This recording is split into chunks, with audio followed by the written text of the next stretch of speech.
December, get the date right, December 8th, 2024, Harwich Affordable Housing Trust meeting. We have a quorum of the Affordable Housing Trust, and we're joined by our Housing Committee. And I would like Liz Chair to give you a chance to come to order too with your group. Okay.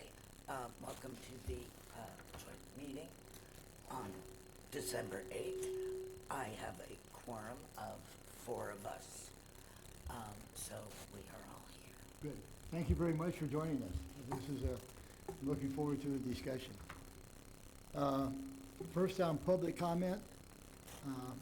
Grant, I think you have, some comments. Yep. Yeah, I have an update on procurement for legal services for Sisson Road and perk testing for Zero Depot Street, Zero Depot Road, and Zero Oak Street. So the RFQ went out for legal services last Thursday, and estimates should be back by 12/18.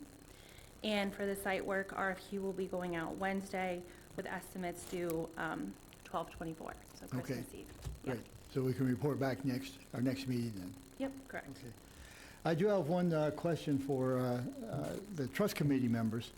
We have an application from John Kerry for the West Harwich Square, and I have suggested that we discuss that at our next scheduled meeting, which is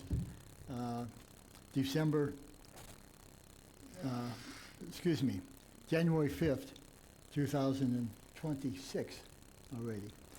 Now, a couple of days ago, I got an application from Pine Oaks 4 to discuss their application. And I'm suggesting that we should do that as a separate meeting. I anticipate probably widespread participation. And so I would like for you to get back to me on dates that would make sense to you. If we do it on a Monday, we have, read my notes, we have 12/5, well, can't read my notes, but look at a Monday for the next couple times or after, either December or January. If you email this back to me, don't circulate it, and I'll give it to Bob too. We'll schedule that meeting, and I'll check with Pine Oaks, of course, to see if that meets their schedule. 12/22? 12/22 would work for me. I have 12/5, 12/22, I'm sorry. 12/5 's 5 full gone. days. And I have January 12th for the January 19th for the work. So you don't have to get that back to me now, but check your calendars and just pick a time that works. Any other public comment? With that being said, I would like to go to old business first and ask the Penrose Group to give us an update. And Ryan and Carmen, if you come introduce yourselves, and I appreciate you making the trek down here to give us this update. Sure. Oh, thanks for having us. No problem. Great to be here. Would anybody like a paper copy of the presentation? Sure. Speak now or forever hold your peace. Yeah, I think. Thank you. Take one. Thanks. Sure. Thank you. Thank you, Ron. Bill, we'll get you one, don't worry. Yeah. All right. Thank you so much. Welcome. And Well, one you see. I have. Yeah, that sounds good. Why not? That's my pile. Sure, I love paper. See the CBA submission. Thank you. Is that one or two? Yes.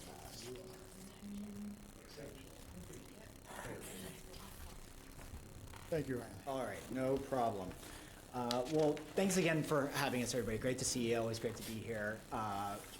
Folks on the Housing Trust, I know us, but folks on the Housing Committee, very nice to see you, and excited to speak with you. So I'm Ryan Kirikoff with Penrose. This is my colleague Carmen Chung, and we've been working with you all for the last year, basically, on the 456 Queen Anne Road project.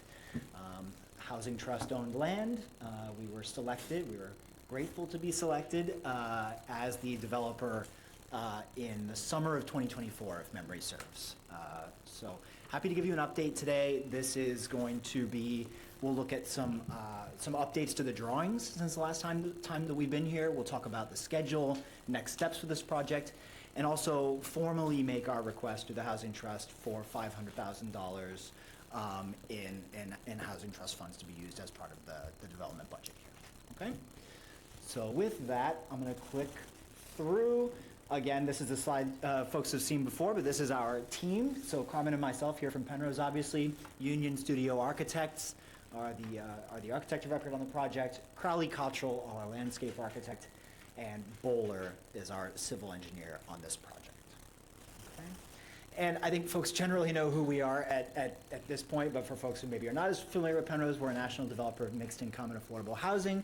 Carmen and I are both on our Boston-based New England team, so have experience all over Massachusetts, including a handful of projects here on the Cape, including Orleans, the former Cape Cod 5-cent savings bank building, where we did a adaptive reuse of the structure that was there, in an addition of roughly the same square footage that I just learned is 100% occupied now, Yeah. after completing within the last couple of months. So great news there. And I really just wanted to reiterate that, our approach is entirely rooted in working with communities to create a shared vision for what they want on projects like this, and then working with them to turn it into a reality. So a lot of what I'll talk about here is the shared vision kind of being crafted, right? These, what you'll see is updates made as a result of discussions with you all, with different town staff. We met with a handful of different departments from within the town of Harwich and incorporated their feedback here, as well as general public comments that we've heard in various select board meetings here, folks that have come up and spoken to us. So excited to show you where we are. Okay. All right, so just a reminder of what the proposed unit mix is. We're working on 60 units, 90 bedrooms. That's the same as in the original RFP proposal, and the same as what was requested by the Housing Trust and that in the original RFP. The mix is still 36 one-beds, 18 two-beds, and 6 three-bedroom apartments.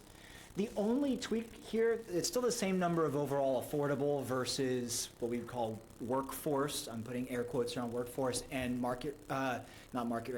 middle income units. Still the same mix. However, we have 2 units that moved from 60% AMI to 30% AMI. So 30% of area median income, the lowest level of affordability. That was previously 8 units, now it's 10. That's a result of a change in this year, the state's qualified allocation plan, the set of rules that govern who and who gets tax credits that finance these developments and how they score different projects. They raised the benchmark from 13% of units to be this 30% AMI up to 16%. So for us, that was a 2-unit change. Okay.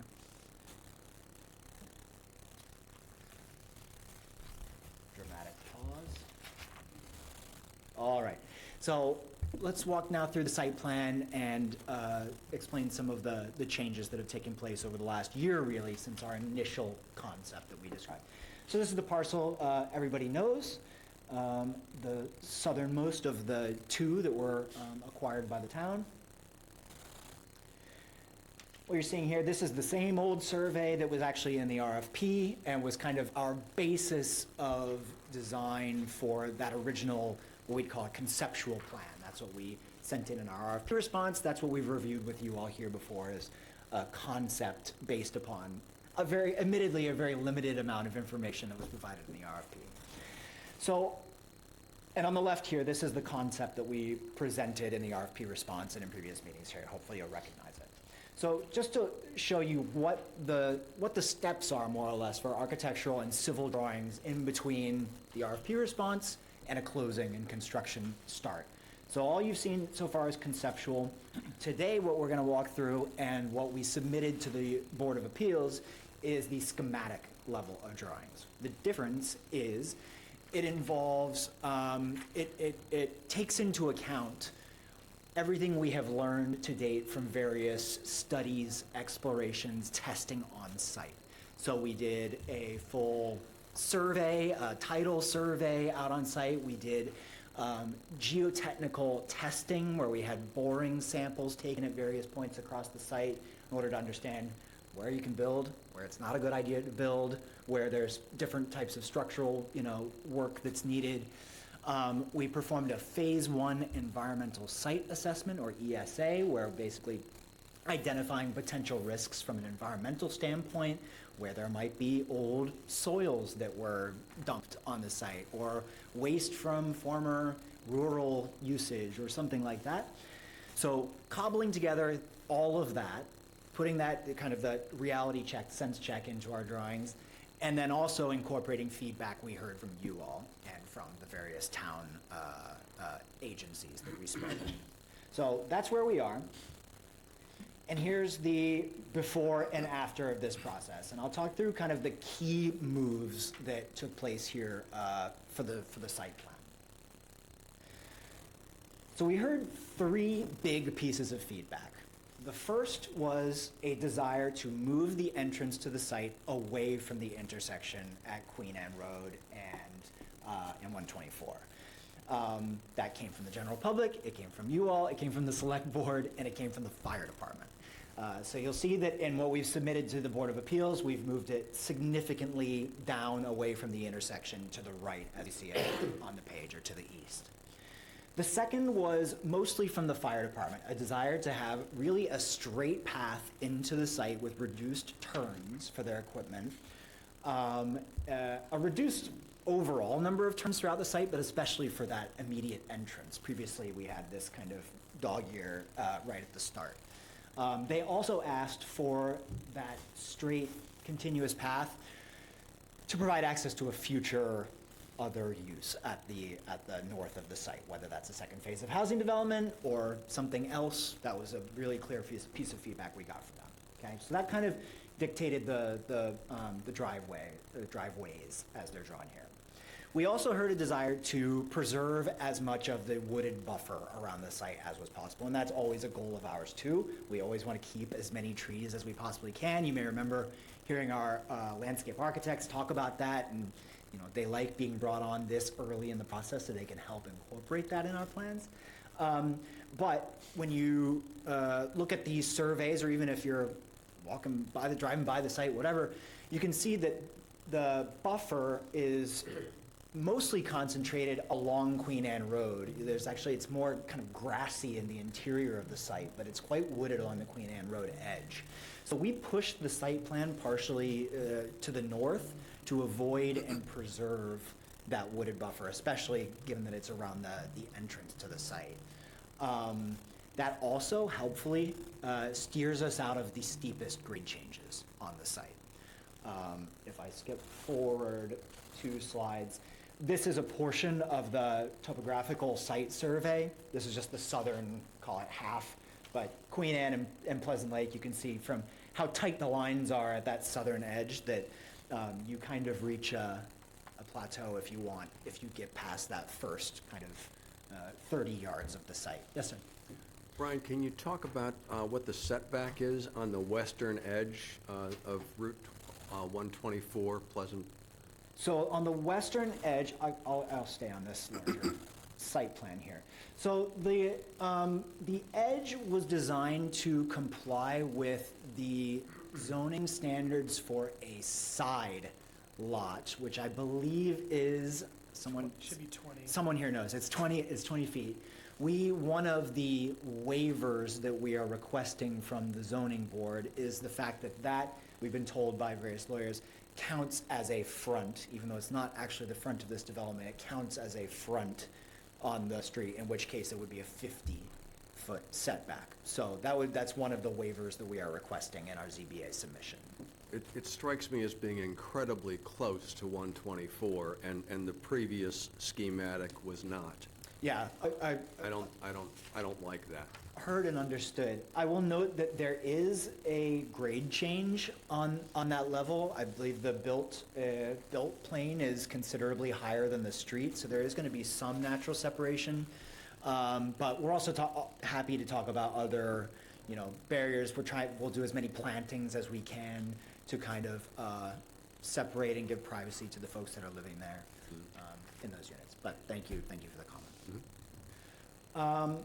Okay, so overall site plan, the concept, hopefully you recognize it, is the same general concept. It's townhome-style buildings, providing these 60 units, all encircling kind of a town green with a standalone, we call it a clubhouse. It's primarily for management operations, our full-time management staff that'll be here. So it's their offices, back-of-house storage for the, landscape equipment, other like site management items. It'll also host the fitness center and then a community room and terrace for residents or the general public to use via booking. We've included a playground and a community garden, which are things we heard desire for in previous meetings. And you'll remember that we have designed this project both design-wise and budget-wise to incorporate a septic system. So we've heard that there is the potential someday in the future that there could be sewer extended near this site. That's great. And, to the extent that we're able to keep our options open for tapping into that someday, we would love to, but we need to be conservative and plan for the septic field in the meantime. So that's why you see a relatively unprogrammed space in the middle. That's because you can't build structures on top of the septic field that will take care of these 60 units. Okay? Can I ask one more yeah. question?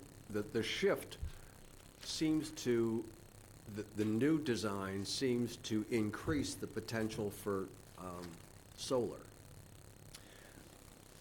Is solar a part of this plan? We are open to doing some, we've talked about looking at doing some rooftop solar at various points. That's something we've done at townhome style developments like this, usually to cover site electricity and like kind of emergency backup electricity for the site. I think it's something we're open to. Yeah, we usually make sure that every building is equipped with all the electrical necessary to connect to solar. And we'll have some baseline amount of solar on various buildings that make sense. But that's often something that if we have additional funds during construction, we don't spend all of our contingency, we add on additional solar. But we'll have some baseline amount of solar on some of the buildings, and then we'll try to add on as we can. Did you do any baseline solar on the schematic design? Is there a comparison available? No, I think it's typically a little early in the design process to know which roofs or where the solar would be installed, but I think in the next round of design is probably when that would start to show up. Okay, the southern exposure is going to be the maximum. That's right. And you've maximized the southern exposure with this shift. Yeah, that's a great point. Yeah. Yeah. That's a great point. The other couple things I'll say about the site plan, hopefully you recognize the higher level of detail than what we've explored before. This shows, proposed crosswalk locations, more of the site paths throughout the development, including to we'll call it back of house, to where does the trash live, right? Where do the transformers live within this site? How do residents get to, in terms of pathways, get to their front door or to the storage behind their units? The buildings range from 3 to 8 units per building, and it is, your eyes may be better than mine, 14 residential buildings now with the one standalone clubhouse building. Okay. Maybe I'll pause there for a second before we look at some architecture. Any questions, comments about the overall site plan? Well, I appreciate the moves you made on the entrance, because that intersection, of course, is still a factor of concern. And I think you've mentioned that you've done one traffic study. How long did that traffic study go for? How many days? I believe it was 2 days in July. We wanted to make sure we got it in the peak season. I believe it was actually in this meeting where that came up as a desire. So yeah, in July. I know on the another project going through town, one of the objections that some people had was 2 days wasn't long enough. They wanted 4 or 5 days. I don't know if you might have a chance to go back and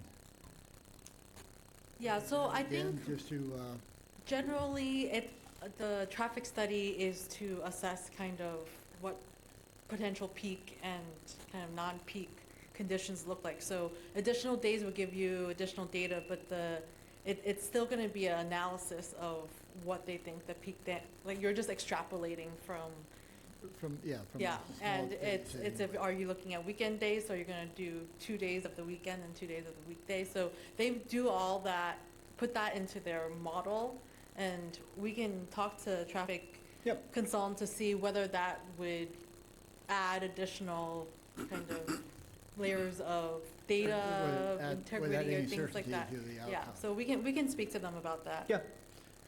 I'll ask of others. My first impression was positive. My one negative comment, just when you first glance at it, was you've added a couple larger buildings right by the entrance than before. And one of the things that we liked in our, when we accepted your proposal, was the fact that it looked more Cape Cod, was more smaller buildings. Maybe you could speak to that, why that was necessary, or Sure. So, I may be the only one that saw that, I don't know. yeah, so thanks for the question.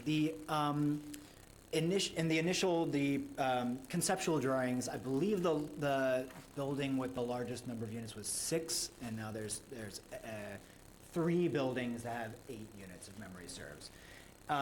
They, from a site planning perspective, are kind of a means to an end to enable this scooting northward and avoiding the grade change. We also, in a previous iteration of this plan, had really kind of the same building footprints, but further south slightly, and it was going to require what I called basically a canyon of retaining walls on either side of the entry drive, where you're going to have more than 1 story tall retaining walls, like a chute coming in.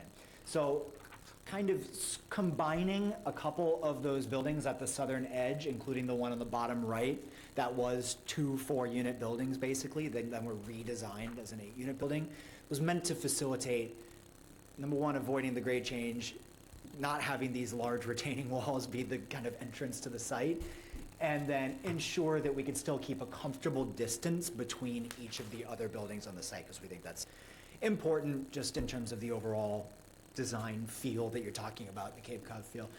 I also think one more thing I'd say is that we were intentional placing those buildings where they are because the grade change is such that you will very rarely see them in their entirety. It will be at only certain places within the site where you'll have a line of sight where you see the whole, that one building, the building 14. So there was a lot of thought process in it. I welcome the comment, I understand where it's coming from, but that was the thought process. Brian, before we leave this, let me just open it up. Jeff, comments, questions? Well, thank you, Mr. Chan. Thank you both for being here, as well as the committee here. My only question is to Bob. I'd like to get a little more input from you as to your objection to that setback, the setback of the property, the buildings to Pleasant Lake. I think it's, as a side yard setback, 20 feet from a state highway that's 4 lanes wide, is just too close. I don't like the closeness. So I don't know if it's exactly 20, because it's gonna be multifamily, but in regular residential, it's 25 in the front, 20 on the sides and the rear. If you have 2 frontage, it has to be the 25-25. The 50-foot rule, that probably sits in somewhere else in the multifamily that I can't find real quickly, but, I'll take your word for it then. Okay. Jeff, is that, That's all. Thank you. Thank you. Brendan, I'm good. Claudia? Bob? All set for- Let me open it up to our guests as well, since you're here. And we appreciate it. I say that I'm happy thanks again for being here, but any comments, questions? I really, what's the timing? The big question. What's timing? Estimate, I understand. Yeah, no, understood. So I can talk a little bit about the process. I have next steps Okay, all the way at let's the move on end. then. Yeah, maybe if you don't mind, I'll come back to that. All right. I'm gonna breeze through some of the architectural items here, and then we can talk next step. So I just threw up kind of a random assortment of the buildings. Most of these, hopefully you recognize from the conceptual set. But like, here's an example of what I was speaking about. Building type A, this is an 8-unit typology. And it's kind of a cross shape, so you will only really, from most vantage points, it's gonna look just like one of the 4-unit buildings. Okay. Building type B, this is the we call all of these townhome buildings, but this is an instance where they're multi-floor units as opposed to flats. So this is a 3-unit concept. I included a view of the back in building type B to show you what a typical back is going to look like. So they'll have a little deck or patio, I guess we should call it. So that's private space. And then they'll also, on the side, you can see, have external storage, basically like kind of a little shed that we'll provide for every unit. And excuse me, the storage, that's shared by the 3 units, or is that? Every unit will have their own. So there would be an equivalent to the one you see there on the other side of the building. Every unit will have their own. This is the larger, this is the one that you were asking about, Larry. This is the 8-unit that is kind of sits atop the grade change. So there's, when you're coming into the site, the right-hand side of this building, once you reach the top of the hill, it'll already kind of be behind you in some ways. You won't, we think you won't perceive it as much. The architects have still kind of designed this in a way that's meant to break up that facade. And actually, it's possible that they'll sit even slightly staggered, the front facade, so they read more like 2 different buildings. But that's the largest. Building type C, again, is another 4-unit type. Building D, this is a 3-unit typology that includes an ADA, an Americans with Disability Act accessible unit on the left. That's a 2-bedroom ADA flat. We try everywhere we can, and we said this last time we were here too, to have individual entrances to units from the outside. We can't do that in every single unit in this concept, but we do think that that is a great amenity for folks, and it creates a sense of ownership. I love going to our projects like the Village of Park River, which is the cover page that you have there, and seeing the way that people kind of make it their own in front when they have that, I think is a great aspect, a great touch. Finally, I just wanted to show the clubhouse. This, like I said, is mostly the management suite and back of house space, but does include the community room, fitness center, other kind of small amenity spaces. Okay. I just threw in the landscape plan, a portion of the landscape plan. You'll be able to see the full list of tree species and planting schedules and all this stuff that people smarter than me regarding landscape architecture can speak to better. But I did just want to show that our plans are not just to preserve the buffer, the wooded buffer everywhere we can, but actually to augment it where we can. So we will do plantings of new trees all around the edge, in addition to kind of the standard street trees and shrubs that we would want to do in a site like this. All right. I included our preliminary budget summary here. This went in our package to the Affordable Housing Trust as we applied formally for the $500,000 that we're seeking. This also is in our Zoning Board of Appeal package that went in today. And so you'll see the $500,000 listed there. It also calls out the other Cape Towns CPC funds. We are actively applying and going to meetings, doing presentations with all of the community preservation committees across the Cape. Harwich has been a generous and wonderful partner on our other projects in the past, making contributions to projects like Orleans. And we always said, oh, it's in addition to meeting regional goals, what's good for a portion of Cape is good for everybody. We also said, when it's your town's turn to do a project, we're going to come asking everybody else to help you. And so that's what we're doing now. in different Cape towns. So you'll see the big numbers on there at the top, the federal low-income housing tax credit equity and the state low-income housing tax credit equity. And those are the lion's share of the funding. And that's what brings me to the schedule and where we're headed in the next couple of months. So the submission that Carmen and I just dropped off, literally in the planning office down the hall, is for the Zoning Board of Appeal, right, to trigger the 40B process. We received our project eligibility letter, or PEL, from the state maybe 2 weeks ago. Our goal is to move through the zoning process in January, February, and March if needed, such that we will have zoning in place to apply to the state in their once annual funding round, which this year happens to be on March 16th. March 16th is our one shot to catch the train for the year, to get those tax credit sources in addition to this kind of standard cocktail of funds from the state that helps facilitate these projects, okay?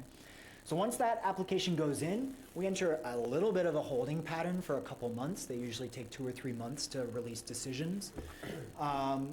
In the meantime, what we would, the next step from a design perspective would be to advance to those design drawings, or 40% drawings, like I mentioned earlier. Another level of complexity and detail that also incorporates your comments, things we hear at Zoning Board of Appeals, other community meetings, things like that.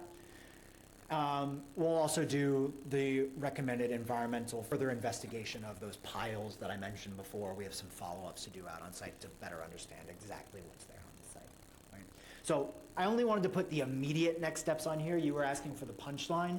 If we are fortunate enough to be funded at the first time of asking by the state, which is rare to be funded at the first time of asking, then we would likely be looking at taking the rest of the year to develop the construction drawings, line up our general contractor, get financed, and then close in, call it, early 2027. Should we not get funded, the hope would be that we are invited into what's called a high readiness round for projects that are well on their way, they're ready to go, they just didn't get funded the first time. Usually that's held in September-ish, so that would be in September 2026, and then everything I just described would hold true, except we'd probably be looking later in 2027 for a closing and start. Anything you want to add to that? Yeah, so we just submitted our pre-application to the state a week ago. And just to contextualize this ask to the state, this funding application, there are a lot of projects that go in for this pre-application. And only projects that they see as ready get invited to actually submit a full application. So you can't just submit, you actually have to be invited to submit. And there is definitely a lot of need on the Cape, and the state recognizes it and really prioritizes it. But a lot of other projects that are submitting at this pre-application stage, like last week, already have their zoning approval and may have previously applied. So we're doing everything to make sure that the state continues to see this as a project that will be shovel ready, but I just wanted to contextualize that for everyone. And part of the reason why we really stress the need to have local CPC or trust funds and other Cape funds is that shows the level of support that this project has from the local level, and that really has a lot of weight with the state. So the more we can do to bolster that, the stronger our case to the state as to kind of everyone's just waiting for this to happen and really want to see this progress and help make projects funded as early as possible. And we have had projects be funded the first ask. All right, I think I'll stop talking there and welcome any other questions or comments. Bob, I'll start with you. Have you looked at all about alternative septic systems? And we do have a septic designer and septic consultant on this project, so they would be much better versed at speaking about this. There was a discussion of an alternative that I can't speak to more, but that requires less land to be set aside. It'd be basically a shrunken footprint, but at greater cost. That's something are considering and would look at. I can't really speak as to why it's an alternative. We'll have to ask the septic consultant and get back to you, but it's also a level of detail, I think, that we would probably come to in the next round. And what kind of a differential in cost? If, That I can't speak to at Okay. this time, sorry. I'd love to hear about that. Yeah, that's a good note. Thank you. Claudia? No, I don't have any questions. Thanks. Brendan? I'm good, thank you very much. That was Yeah. excellent. Yeah, just a few if I could. Thank you. Where do you, I see other soft costs in your usage line. Can you explain what you value as other soft costs? Let's see if I can by process of elimination, remember which ones Tax these credit would be. fees? Can be accounting fees. We have so many line items here. Yeah, okay. So some of them get rolled up, but I would say this is probably accounting fees, could potentially be FF&E, which is furnishings and equipment for the community room. We would hold those separate. Okay, where do you itemize permitting fees in this? Permitting fees will be within required reserves, overhead, and other fees. Understood. So it's a healthy number there. What's your expectation on permitting fees, Are you talking about building permits? building permits? I think we usually have it carry as a percentage of the hard costs. Usually 1%. 1% of the hard costs. Excellent, thank you. That's all for me, Mr. Chair. Okay, thank you. Others? Housing Committee? Yeah, before we do that, I want people to study this, and we'll come back and vote on the application. I think we're ready to do that today. Okay.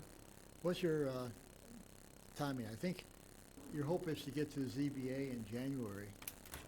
And is that at the same time you need it for us to vote on this as well, or is there something, is it more urgent? In terms of voting on the $500,000, I think while it certainly would be great to have in hand for the zoning board, I think the key is having it in place prior to a potential tax credit application in March. So that would be the, So we can bring it back to the next meeting and then we Yeah. can take that up. if need be, I think that's fine.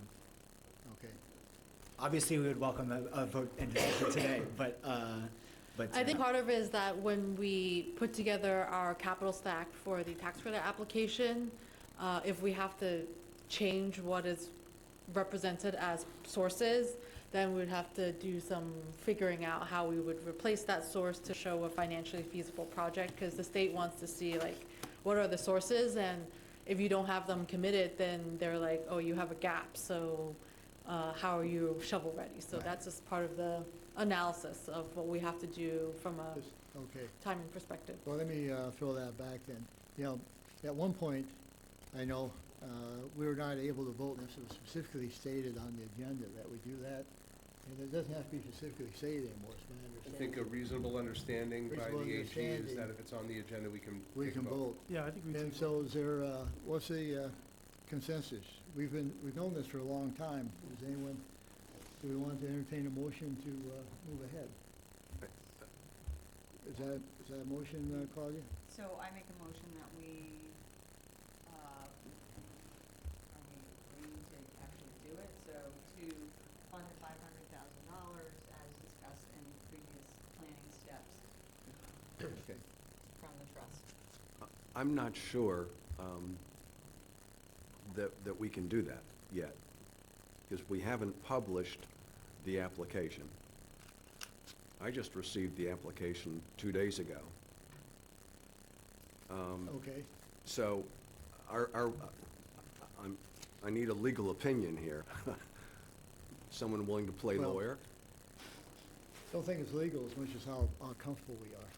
I don't have a Well, problem if to- we need to, To ask about a consensus, I think that we could clearly make a statement about consensus, but to take a vote is a different matter. other, Could we take a vote, and if it's not actionable because of procedural, maybe, between Larry and Brianna and Tony, we could find find out what is required, but at least we would have the motion and the vote. So we could move forward in whatever capacity we can, or hold if we can't, but we would have at least the vote in place. I don't know. Let's do this, just and to be super cautious that people feel we're not running this down, we'll take Bob and we'll bring it back. And that way it'll be in this, people can watch this, they'll see the presentation.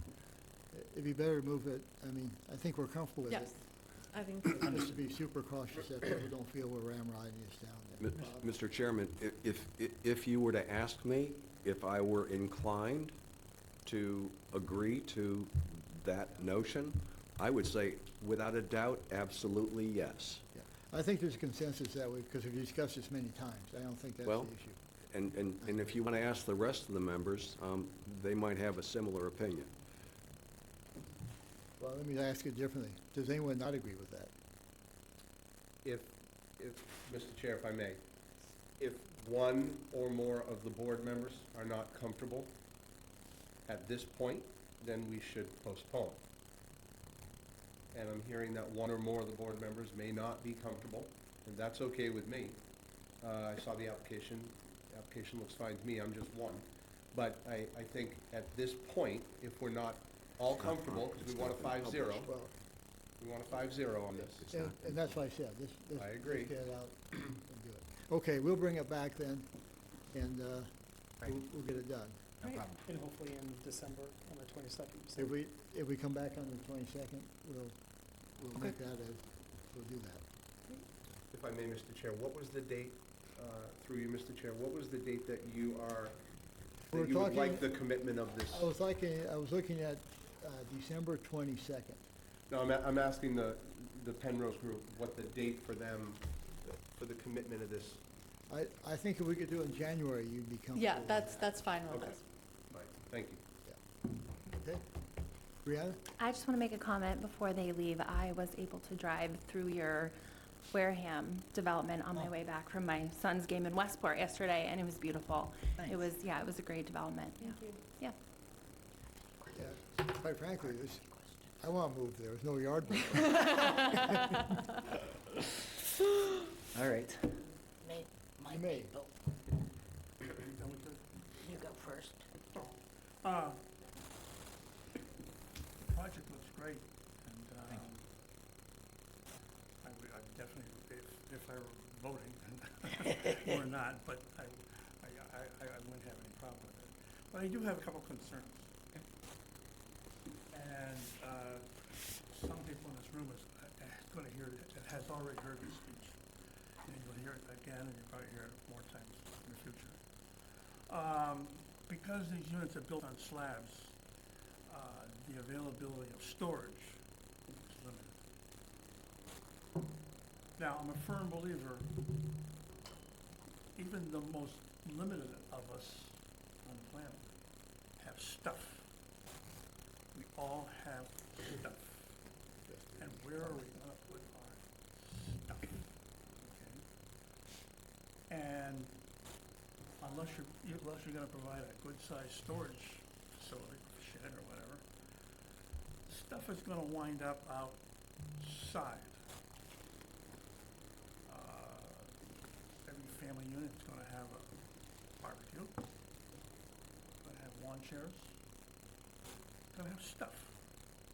And every kid with I'll put anything on it, is gonna have a bicycle. Because we talk about bicycles and they're not too far from the bike trail. And even mom and dad are gonna have a bicycle because they're right next, they bump up to the bike trail. So where are the bikes gonna go? And I'm hoping there's gonna be plenty of bike racks. I've seen, and I'm not gonna name them, I'm gonna tell you where they are. I've seen, similar projects, and they had, they put up the, required number of, they pointed out, bike racks. And it was like, it served maybe 10% of the bikes. So mom and dad says to Junior or little Susie, make sure before you come in, you put your bike on the bike rack. And guess what happens? Oh, they put the bike on the bike rack, and pretty soon you gotta buy a bike pile of bikes on the bike rack. Yeah. Good. So, just to get to the point of the thing, and this leads into further comments down the road. Look, I told you so. Look at the project, look at the stuff all over the place now. I got stuff I put in the back of my house. And a lot of people on Cape Cod do the same thing. Some people don't. But because it's affordable housing, you're under a magnifying glass. Everyone looks at their project. Guy has $1 million house, he can put all the stuff he wants outside. And he's doing a good thing. So anyways, I think you want to be tuned to the fact that that can be a problem. And so when you get occupied, you're going to have management that maybe in a good way, make sure people put their stuff away. That was one of my questions. Thank you. Was at the clubhouse, is there on-site management?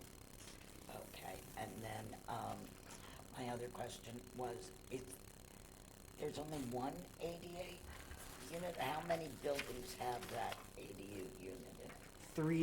Three ADA units. If memory serves, it's a 1-bed, a 2-bed, and a 3-bed. Great. Ellen, do you have any questions? No, Matt, you're good? No questions, Thank you very much. Thank you. Can I make a comment? Sure, please do. So this image up here is a picture from a project that has 300 units built at this point. It has a community building and is very similar in that it's kind of more townhome style. And I think one of the reasons why our properties continue to be kind of well maintained, I think, speaks to the question earlier about on-site management and making sure that our on-site management, they're there full-time, 9 to 5, Monday to Friday, to help monitor this. We will definitely have bike racks. Ryan is an avid biker.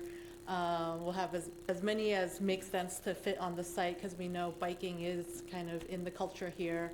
And then the external storage spaces that Ryan mentioned, I think it's a great reminder for us to look at those and see if there's ways in which we can kind of expand storage. But what we find also is that a lot of times, all the residents who move here take such pride in this brand new place that they move into. And with our management, create a culture where they're taking care of the space. Like, we have properties, one property where there's a resident who moved in who's a senior who helps pick up like random things in the hallway that they see. So we're really excited about the communities that we create, and the way we staff it. We try to have staff that are the resident service coordinators, the community impact coordinators that we call, that also help try to create a culture where it's not just units of people living next to each other. But definitely, that's a great reminder for us to kind of take a look at the sheds.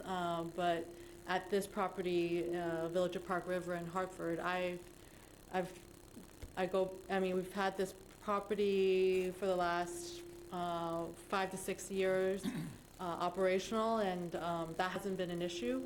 But definitely, we'll continue to look at that. Thank you.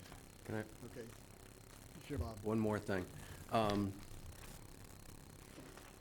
think that you would be wise to be careful with the front page of this printout. You've got a 3-story building, which is the village. Yeah. Okay?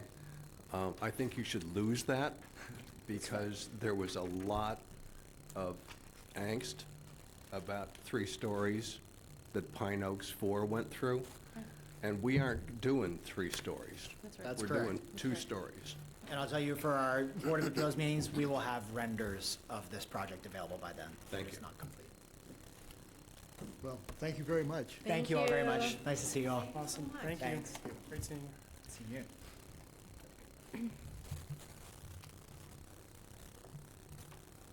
I want to jump over immediately to new business and ask Liz to open up the Housing Committee. Already in. I did. No, you did that, but discussion, you want? Oh, you invited us, but I'm very Okay, thrilled you did. And, I'll start with some discussion then. Okay, Brianna, go ahead. yeah. You want I to start with think- that? Okay. I think that's best. Sure, I just make sure Jamie has it. Oh, she does, okay. Perfect.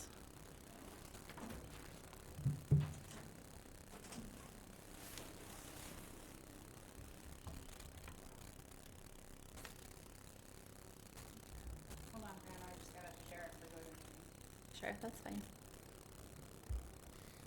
I'll just tell you, next slide, if that's okay. I can bring you the clicker. Oh, sure.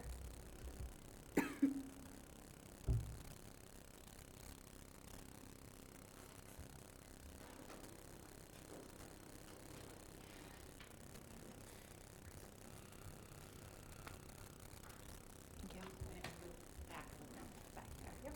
Okay, thank you.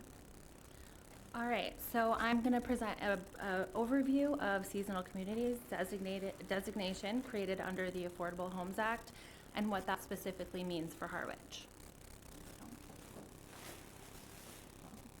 Okay, so Cape Cod is known for having one of the highest concentrations of seasonal housing in the state, and Harwich is no exception. This seasonal swing affects our year-round workforce, our housing supply, and our ability to retain essential workers.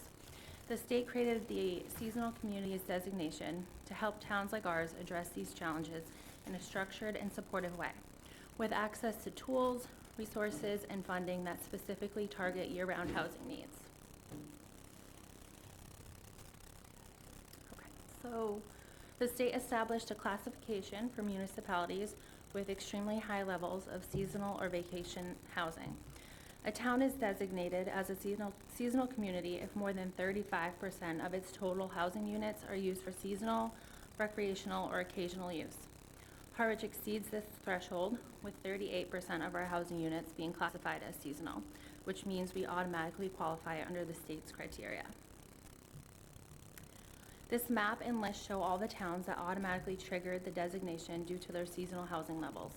Many Cape Cod and island communities, including Chatham, Dennis, Eastham, Provincetown, Orleans, Wellfleet, Nantucket, and Martha's Vineyard towns, have already accepted their designation. Harwich is one of the 2 communities that is still in the evaluation phase. I want to highlight the benefits because there are several meaningful opportunities here. The town gains the ability to acquire year-round housing occupancy restrictions, which helps retain homes for our workforce. We can develop housing with preference for municipal workers. Towns may establish a year-round housing trust fund to support affordable and attainable housing creation. Seasonal communities are empowered to adopt tiny homes as year-round housing options and allow attainable housings on undersized lots. There's flexibility to support year-round artist housing and expand property tax exemptions for primary residences.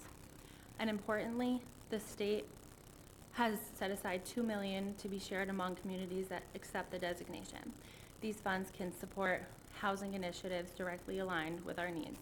Overall, the designation creates a framework and funding to address the housing challenges that are most pressing in Harwich. Now let's look at what is required of a municipality that accepts the designation. These requirements are very focused and fairly limited. Zoning must allow year-round housing on undersized lots, which is 10,000 square feet often. Tiny houses, defined as 400 square feet or less, must be allowed as a housing option year-round. Accessory dwelling units must be permitted without special permit. Any new housing created through the flexibility of this designation must be for year-round use, not seasonal or short-term occupancy. And some data reporting may be required, though final guidelines have not been released yet, so there's some wiggle room with that. We're not totally clear on what that will be.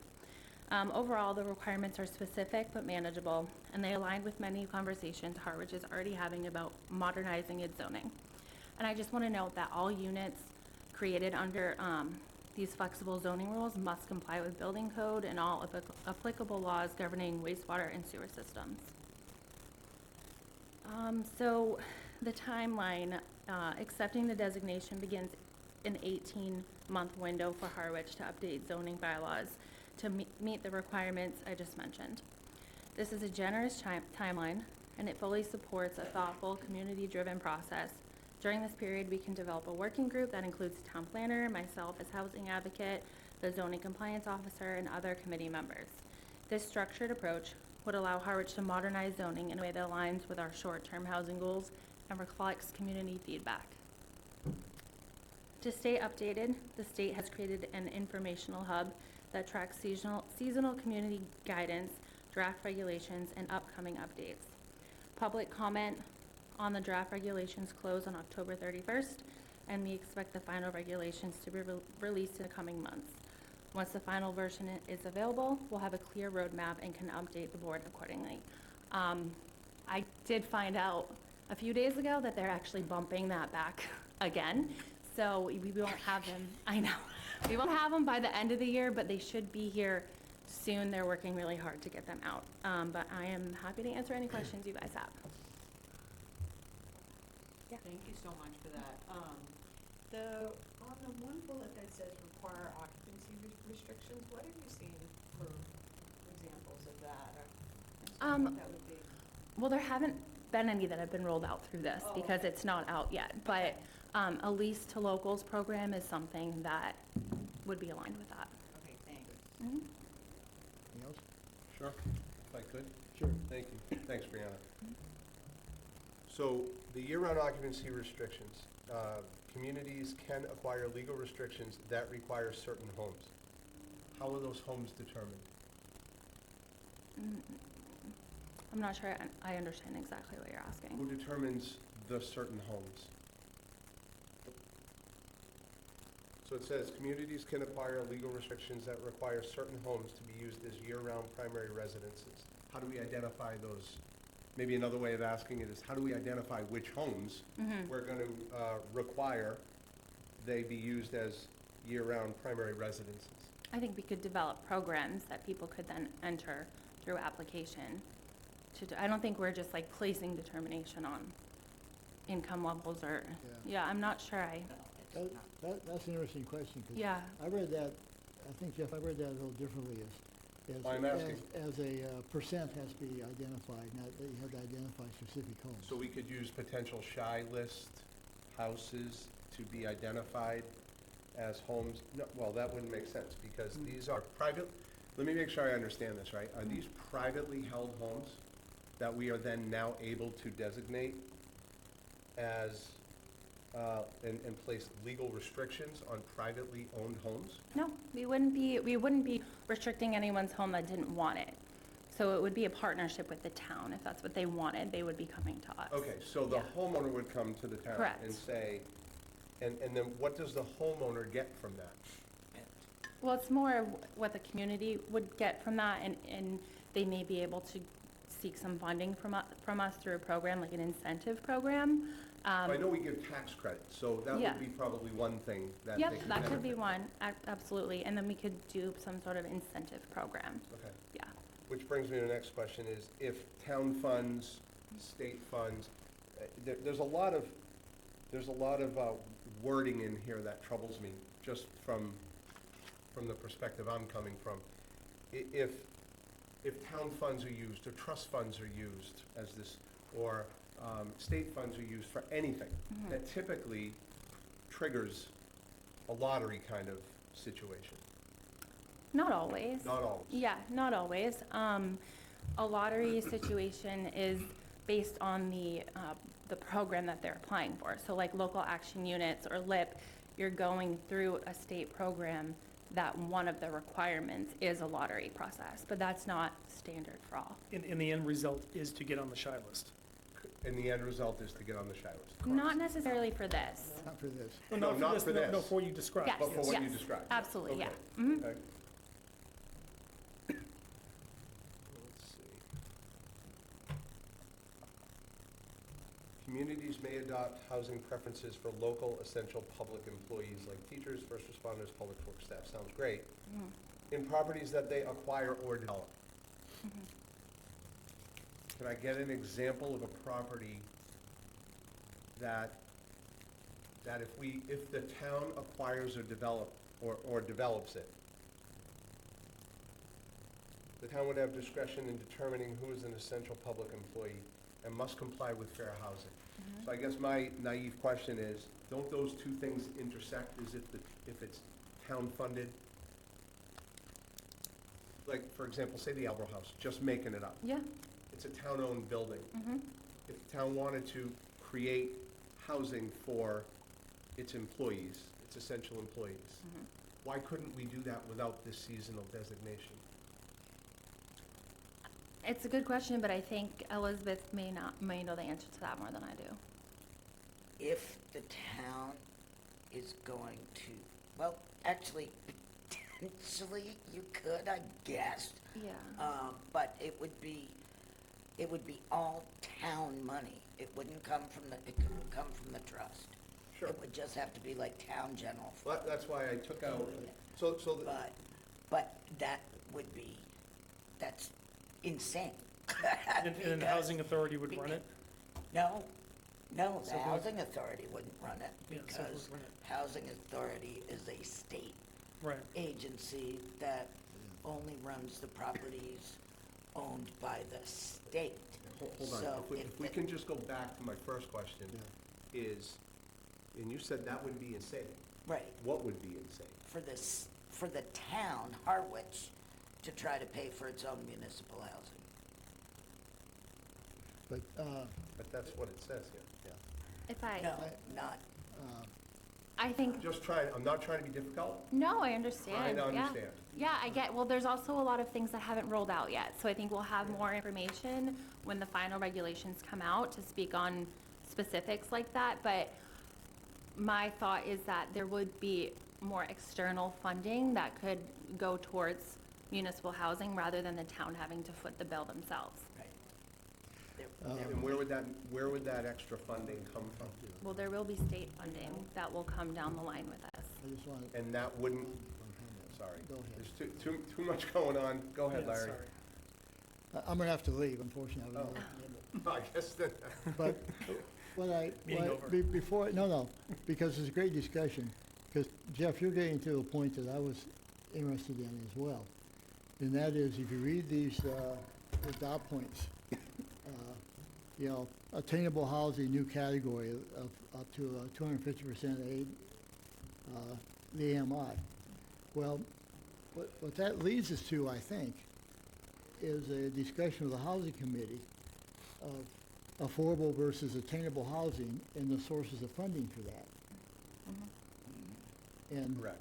and that's really what all these dot points kind of into that discussion of how can we cooperate together to help, because it would be separate funding, whether it's a town, whether it's maybe using, don't shoot me for this, maybe we use a portion of the cell tower money to help fund the time, because that's not tied into CPA and not tied into this.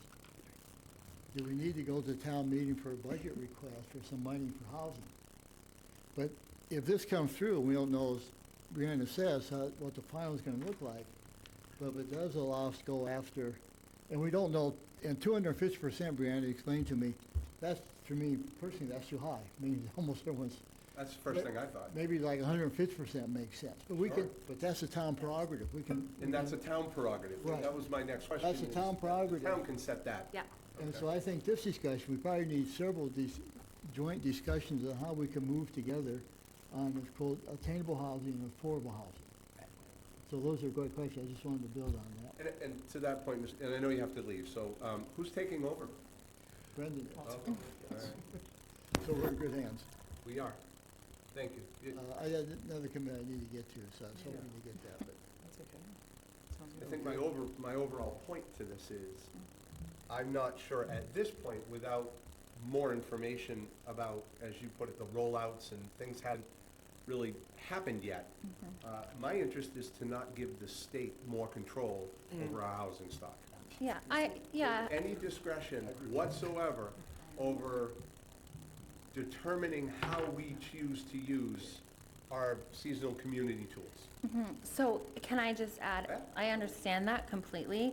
I feel like we're a little bit not behind the ball. I think this is a good time to be considering it because hopefully we'll have those regulations in hand before town meeting. Let's hope they don't keep pushing it back. However, there is always the opportunity to opt out of it if we don't feel like it's a good fit for us. And how does the town do that? It would be at another town meeting. Another So town meeting. to pass it, it would be a simple majority vote. Yeah. It would be a warrant article.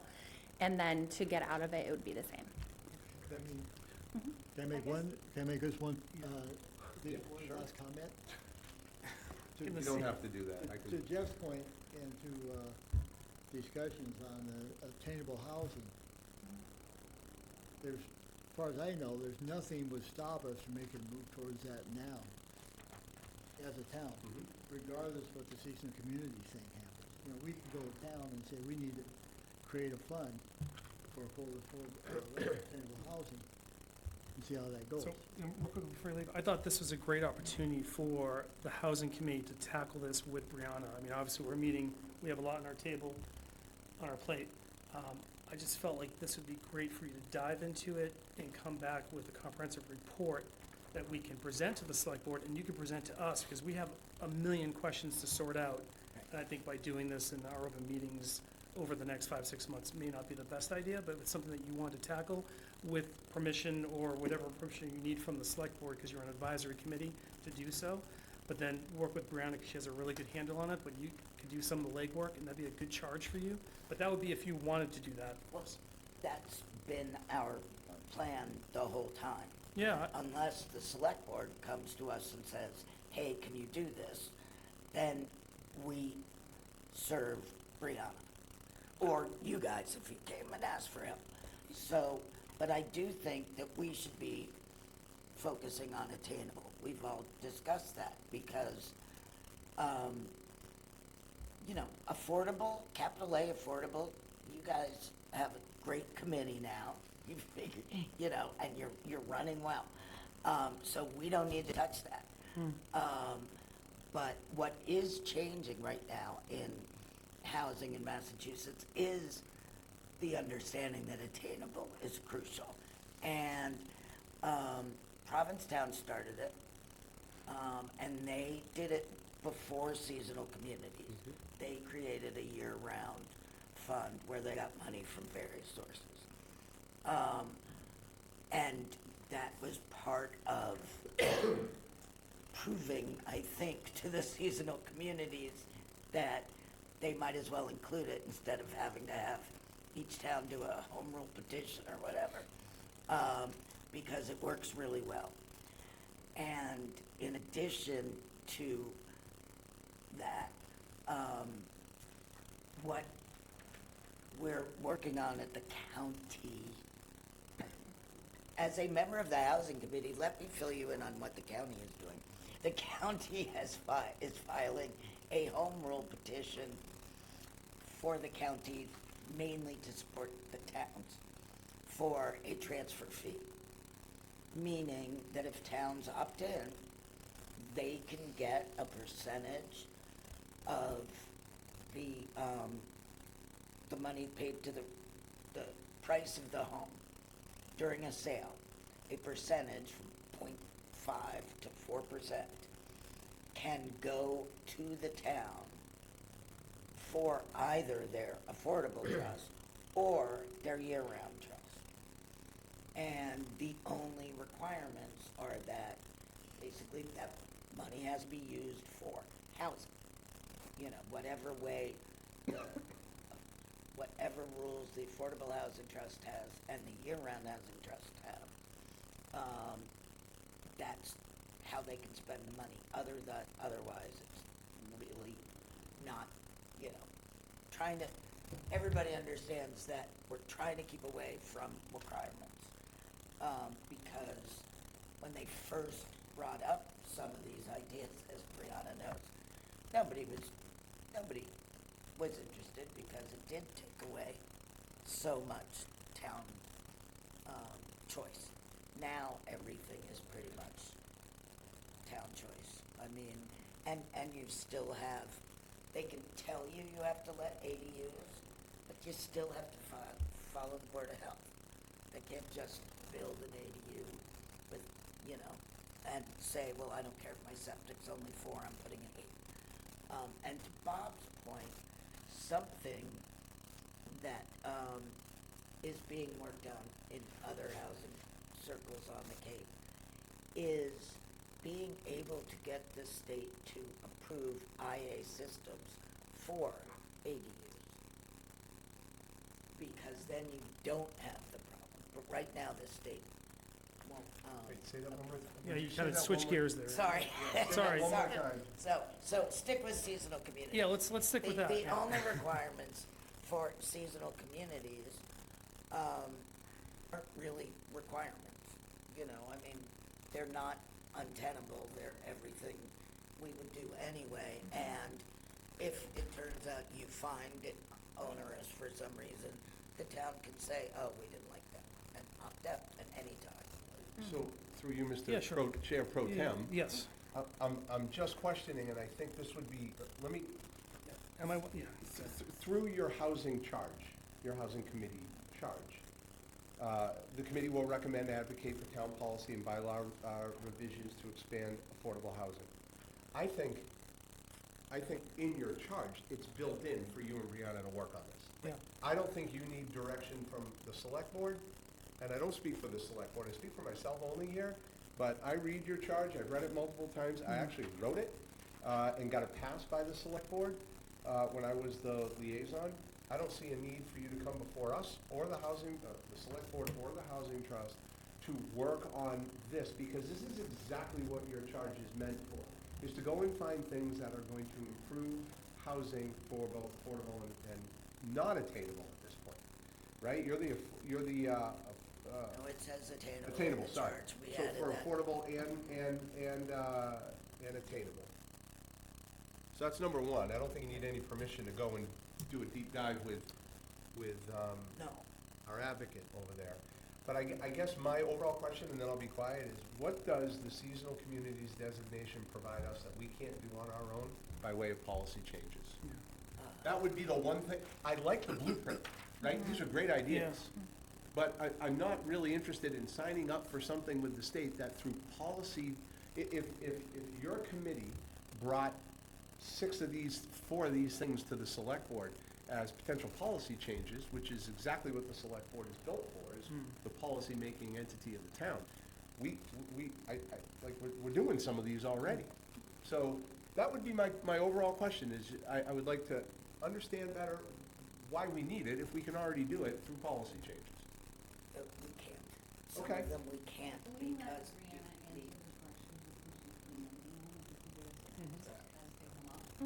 That's okay. No, I was going to say, we can't do everything, especially easily. There's a lot of different hoops we need to jump through, and the whole purpose is to really streamline things so that we can have access to these in a more clear way without jumping through a bunch of different hoops to get where we want to be. Such as? So- Just one example. Just the that we home can't rule do. petition for the year-round trust. We can't just automatically create a year-round attainable trust right now. And with this, we could. Sure, I understand we need state involvement to create a trust. I get that. Yeah, well, yeah, but I'm just saying there's We do less that here. steps. we could. Use the chair. Yes. I'm I'm sorry. not looking at those. You're looking at Jeff. Yeah. Go ahead. So I guess for me, to your point, it's up to 250%, right? We're included in the capital A affordable, so anything that makes our job easier and allows us more flexibility in a community and country that has so many zoning rules that it's almost impossible to create affordable housing, I would be incredibly enthusiastic about, first of all, so thank you. The idea of, and I think to the former question, you know, trying to understand from you how that would be in as the trust, in our interest, understanding that you guys do attainable, we do not. So, would I be wanting to give up funding for that based on the need for capital A? No, I would not. So, for that comment that Larry made, but if there's funding available through this, if there's zoning that you said isn't as restrictive, if it had allowed something like, we have all that land, that we still, you know, the second half of 4, 5, 6, you know, if we wanted to do a tiny homes community, could we do it? So I think that, you know, what I've gotten out of the comments is, what would be the difference? You know, what would it allow us that we can't do now? What are the benefits, right? If it's less restrictive, is there any financial benefit? But again, watching projects take years and years to get past and through is really tough. So again, I can't speak to the attainable year-round. I can applaud it because our hands are tied in so many different ways as a community member.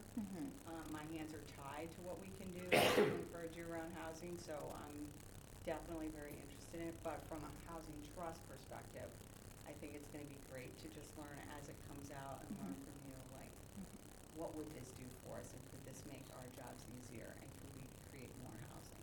Yeah, no, definitely, I appreciate that. And Appreciate you bringing it, thank you. of course, yeah, the point was to educate you guys today about it as much as I could without the final regulations, and really to just get your support, whether, you know, it's throughout time, not yet, you know, we have some iffy people, but that's okay. I think with more information, we'll be able to do more. So it's just kind of in a waiting period, but I did want to at least educate you guys a little bit on it. Yeah. And what was the date, I missed the date through you, Mr. Chair, what was the date that you think that they're gonna have regulations? Well, I was told end of calendar year, beginning Not to next hold you year. to it, I promise. Okay. Yeah, but they just, because I emailed them the presentation to make sure everything looked good, and someone at the state got back to me, and he was like, just want to let you know, we are pushing it back a little. He didn't give me a date, but he said to be on the lookout for any updates. So I can't answer that. I'm hoping early next year, next calendar year. So if I could request any updates that Of you get, course. both the select board and the trust would get them Absolutely. in real time. Yep, Thank you. absolutely. Bob, any questions? Thank you, Fran. Of course. All right. Yeah, one word, money. That's basically the only reason we have to go to the state. Harwich, if they want to build something and use their money, all their money, who do you have to go to? You don't have to ask for permission. There you go, select No. board. So so all this, it's hocus pocus to funnel money into the towns and it channel to housing. So, But what restrictions and rules does that money come with, is my question. Yeah. well, We don't know yet. well, Jeff, if you want to borrow a dollar off me, I'll tell you what the rules and restrictions are gonna be. I don't want your dollar. Okay, but I'm just, Yeah. I think it goes back to my original, I'm sorry, finish up. yeah, so, the thing that interests me is of the attainable housing thing, and is, from what I've been gathering, there's like little or no effort being made on attainable housing. There's some talk about it, but I haven't seen any But it- units that we would call attainable. It's because it lacks money from the state once you get above 100% AMI. Everyone's waiting for the state to do something, Mhm. because they want the money from the state. If the town says, hey, we can't wait that long, we have a real hard need here, we're gonna put it in a budget item. But most of the towns like Cape Cod, they're back to the wall for other projects and other They've even stopped funding for, first-time buyers, and they're putting all the money into the rental because of the density and The thing volume. that interests me, and it should interest the town, you can build municipal housing and be dedicated just on municipal needs. Now, okay, a good example right now is, we're out looking for a new town administrator, okay? Now, what if the most perfect person walks through the door? Education-wise, experience-wise, he's lacking one thing: down payment for a house, or even the first month rent for a decent apartment. He says, they say, we want you, when can you start? He said, well, I gotta live someplace, I'm not gonna live in my car. I said, well, buy a house, go rent a place. I have no money. I have what's in my pocket right now, and, but I don't have any money to actually, say, buy a, let's say you want to buy a house. Buy a house. What are they gonna do now? might have to provide housing for even the town administrator. If you're already doing something for housing for the town employees. So that is not too far-fetched. If someone comes to town and says, you know, and you want your town administrator to be living in a reasonable house. So I got a real estate agent sitting next to me, and he'll tell you what the cost of a reasonable house is. And even though the town is gonna offer him what I would call a good salary, without that down payment for a reasonable house, Yeah, Yeah. municipal, Thanks, Art. municipal is one of the big keys. The other one is, that I'm a big fan of, is tiny houses. Because, for example, you have that 6-acre lot where you can't put houses, right? Because of the vernal pools and all, you could maybe squeeze 2 houses on it, right? You take that area, put in tiny houses, and boom, you've got all the young kids that we're trying to keep here that haven't started their families yet, so they don't want to buy a house yet, whatever. You've got older people that are tired of living in these huge houses. I mean, that's one of the other things, because everything in the Seasonal Housing Act, you would have to go through home rule petition. And I can tell you that all the home rule petitions I know regarding housing have, I mean, the earliest, Nantucket first did their transfer fee 12 years ago, and they're still waiting. So the seasonal communities gives you the ability to act when something happens. So that's the main selling point, I think. Great. So just to get back to the agenda item, it's a conversation, you know, with the committee here to talk about what's gonna be happening for next year. So we're supposed to meet and create, or you're supposed to help us with our housing plan and update to the select board. Whether that could be January or February, we'll figure that out. But I think part of what's come out of this conversation, the seasonal communities, and exactly what Mr. Hamler said, I think maybe, yeah, you're right, we're not really involved. If it's the select board, you're an advisory committee, whether you have to ask Tony for permission to use Brianna, whatever you need to do, I think that could be part of our plan to at least help with the seasonal community. We'll support it, but it'd be great to get a report on that and present to the select board as well. And go into the Homes Act and see how Harwich can benefit from the Homes Act. Mr. Chairman, Yes. if I might, I was looking forward to this joint meeting as an opportunity to talk about different ways that we can work together.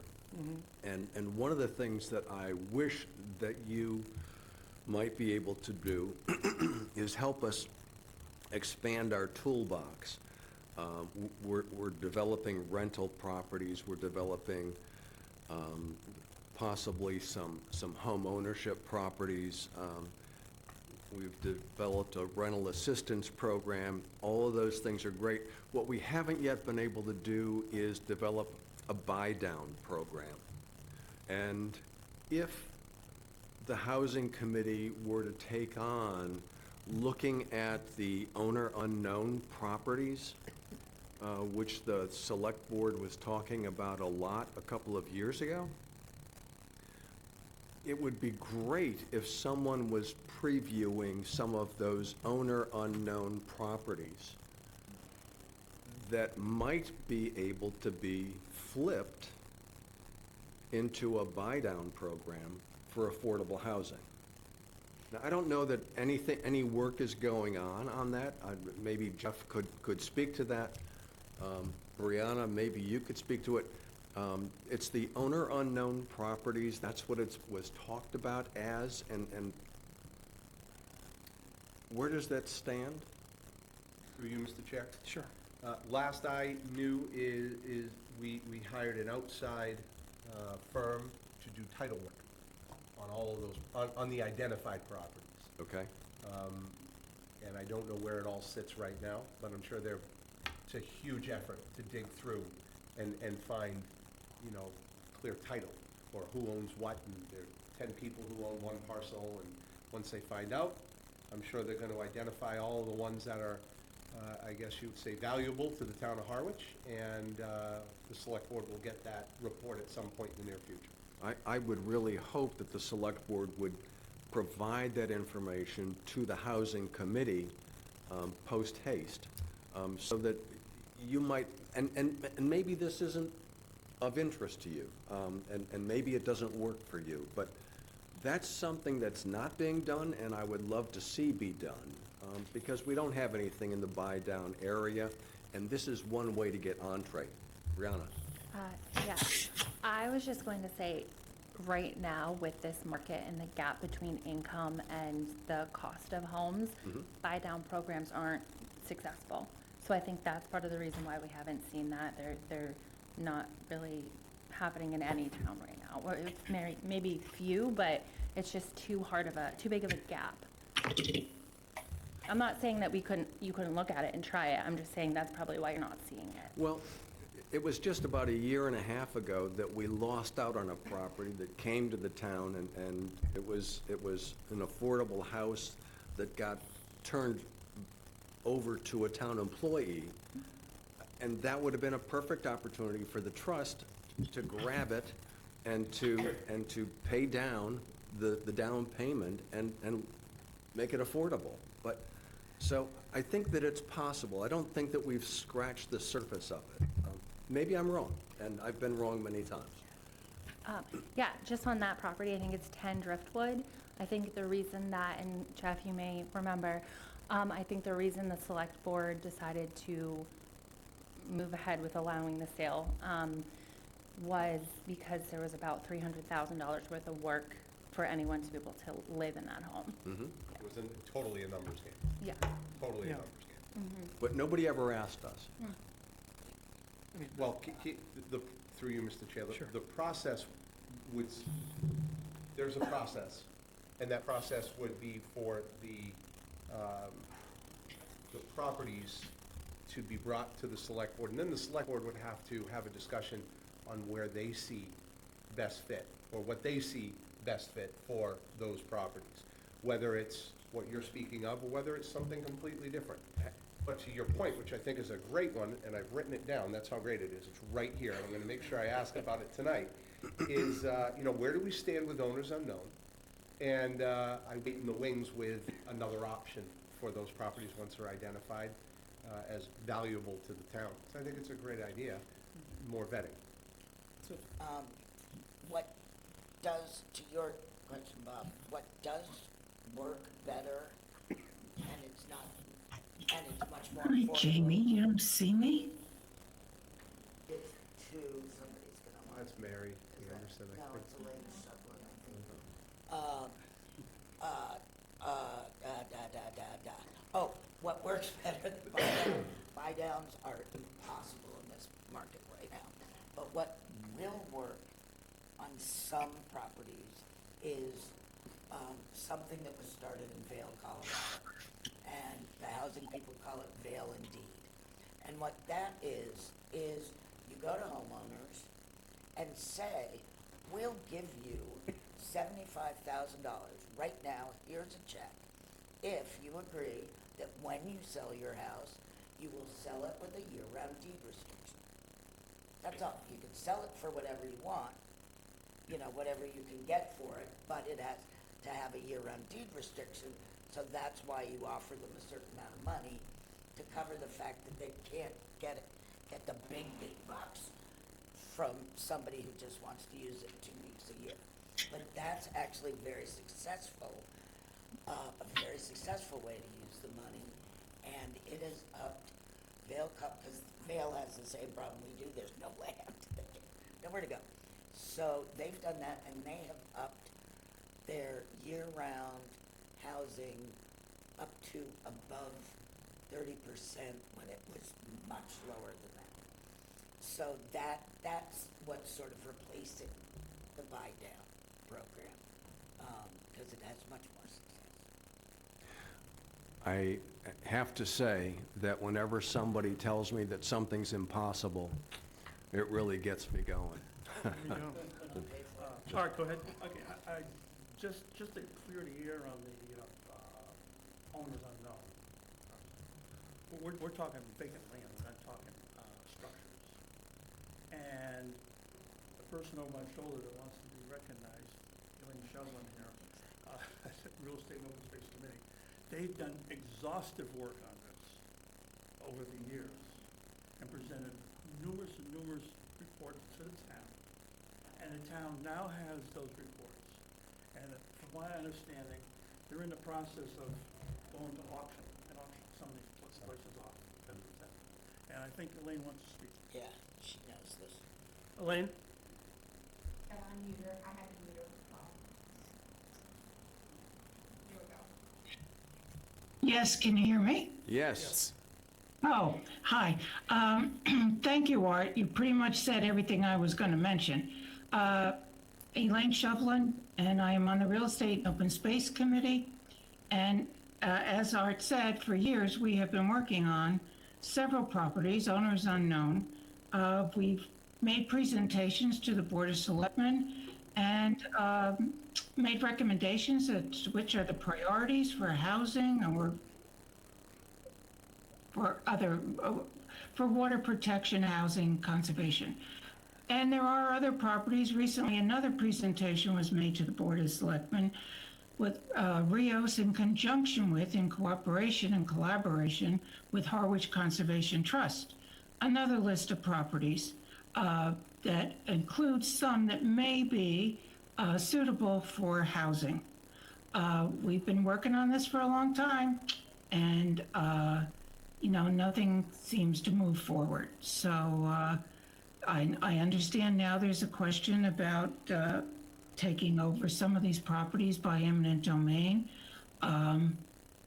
There is a new state law that requires that even more money be put aside in case someone shows up later to claim ownership. There's also some other things tied up with money. We have tried to find someone to do title search, and we actually have contacted someone, but unfortunately, it seems like the town isn't able to contract with someone who is an individual, even though they have many years of experience in working in the registry, because they don't actually work for another company. I don't know. That needs to be cleared up. But the properties are out there, they've been identified, and it just needs other folks to get on the bandwagon and do something to get the town to move on them. Thank you. Thank you. Any questions with Elaine's comments? Nope. 40Y program?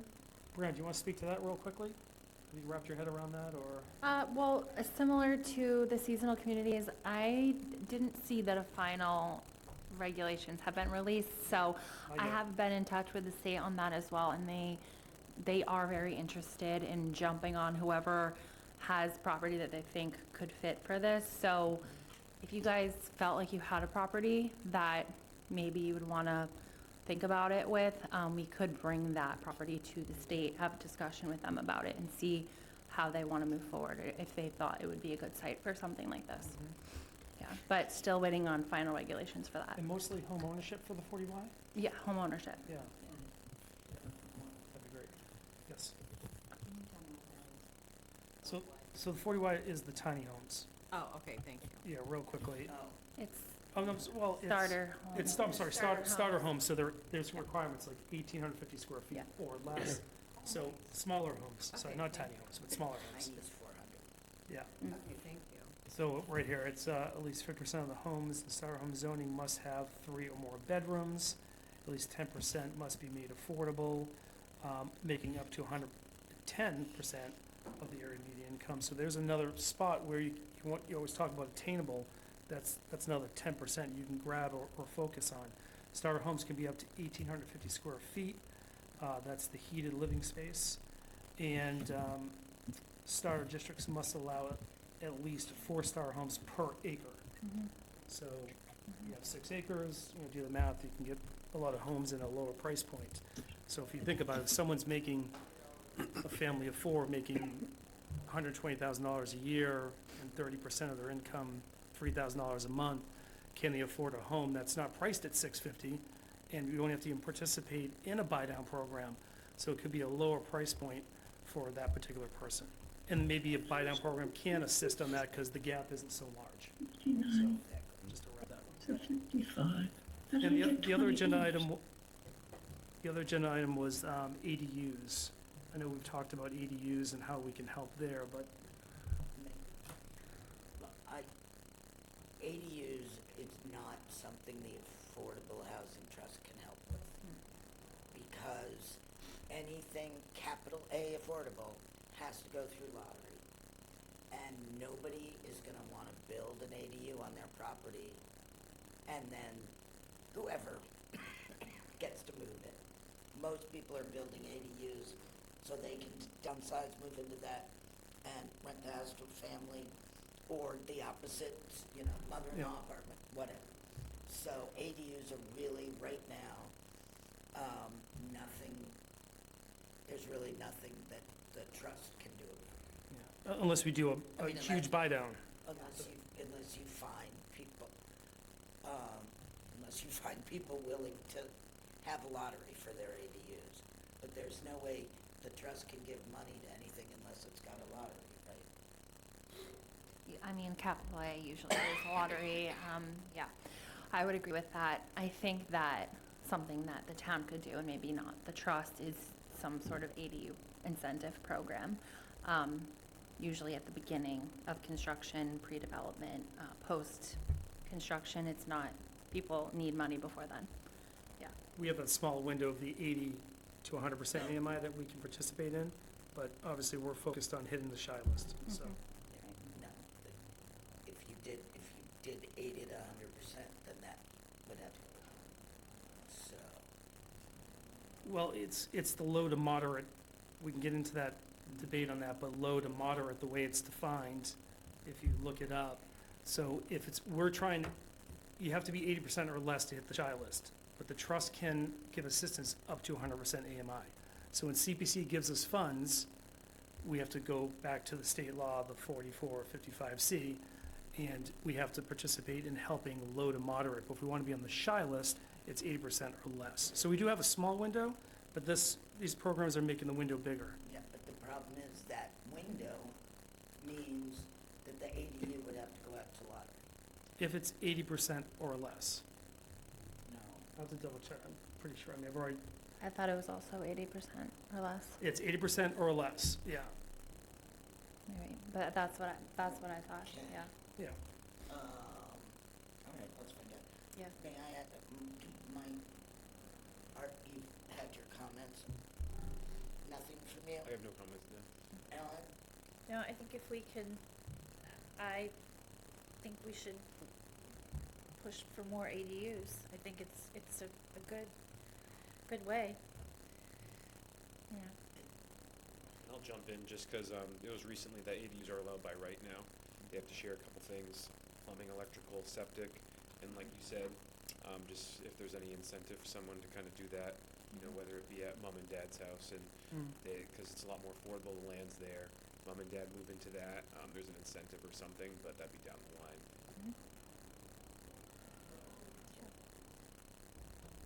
Just as an aside, I'm also involved in a project that is trying to get program, sort of mentioned this before, trying to get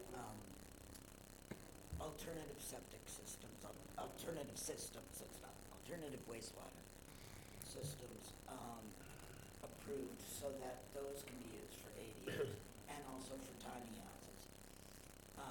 Because they work like a charm, most of them. And it's just that the state has not signed off on them yet. But once those are completely allowed, the county has what used to be called MassTech, now it's the Clean Water Center, and have so many fabulous ways to deal with wastewater that aren't sewer, that aren't septic, and that are really environmentally better than anything. But that's state needs to get with it. But We just have- for future hopes. We have another hand raised on the board. Oh, it's from before. Oh, it's, oh, I thought ES was Elaine. ES is Elaine, yeah. Okay. And E is who? ES is Ella Sampu, and then just the E is Elaine. Okay. So Good. Ella? I don't, she's from CDP. She typically Okay. watches the meetings. Thank you. Yep. Okay. All right, so real quickly, just to wrap this up, you know, the idea is we should get together probably again and figure out, you know, how we can present a plan to the select board as stated in the bylaw and our trust docs to do so in conjunction with you. So I think we have a lot of great ideas. It's just nice to let them know what we're up to. Do you agree with that? I mean, as far as Well, like, I know there was a little pushback on the select board need to be involved, permission, you have your charge, you know, can you use Brianna, all that stuff. I was just trying to lay it out, like, are there any issues that you see, or I think that would be a good plan? I think at one point during a board meeting, you got up at public comment and said you have something ready or something that you've been working on to present to the select board. That, I mean, like, I did, but Brianna's done a better job I about would- the seasonal community. I would wait until you have more information on the Yeah. regulations before you put it in front of the select board. And there still should be enough time to get it in front of town meeting if it's January, right? If you Yeah. can present to the board in January. Fingers crossed. Yeah, and do you mind just letting them know that it's on our radar? We're working on it? Yeah. Okay, great. But what I meant in terms of permission with the board and the trust is that if the select board asks me personally, you know, as the committee, can you find out about X for me? Then of course we will. I didn't mean that, I felt like we had to go to you for permission if we wanted to do anything.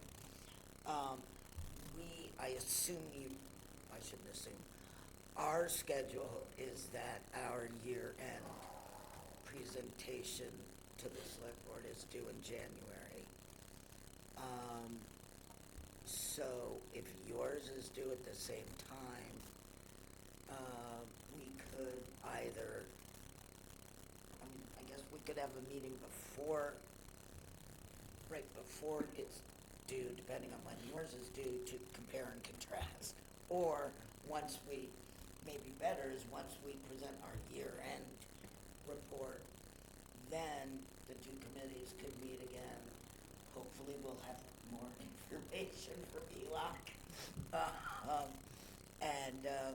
And then we could sort of use those to set a path forward. What do you think?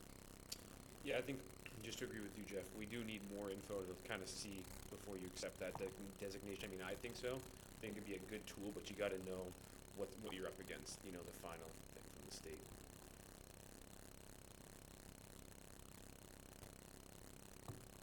Okay. So either one of those works for me. If you want to think about it, works for us. I hope. If you want, we have a meeting on December 16th. December 16th? Yeah. All right. Which, where we will be, one of the topics we'll be going over this meeting. Mhm. And